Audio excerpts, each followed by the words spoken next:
మిత్రులందరికీ శుభోదయం. మీరు చూస్తున్నది ఒడిషాలోని కోనార్క్ సూర్య దేవాలయం. ఈ గుడిలో సూర్యుడి విగ్రహం గాలిలో తేలుతూ ఉంటుంది. అవునండి, వినటానికి వింతగా ఉన్నా ఇదే నిజం. 7 గుర్రాలను 24 చక్రాలు కలిసి లాగుతున్నట్లుగా ఈ అద్భుతమైన గుడిని నిర్మించడం జరిగింది. ఆ రథానికి ఉన్న 24 చక్రాలు నీడ గడియారాల్లా పనిచేస్తాయంట. అంటే సూర్యకాంతి వాటిపైన పడినప్పుడు ఖచ్చితమైన టైంను మనకు తెలుపుతాయంట. అంటే అప్పుడు అయితున్నటువంటి టైం మనం తెలుసుకోవచ్చు. ఈ గుడిపై భాగాన 50 టన్నుల మ్యాగ్నెట్ ఉందంట. అలాగే కింది భాగాన కూడా ఉంటుంది.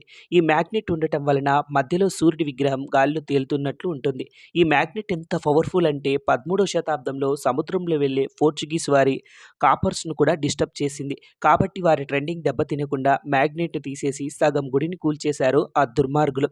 ఇలాంటి గొప్ప టెక్నాలజీ కలిగిన గొప్ప చరిత్ర మన భారతదేశానిది. అందుకే మన దేశాన్ని విశ్వగురువు అంటారు.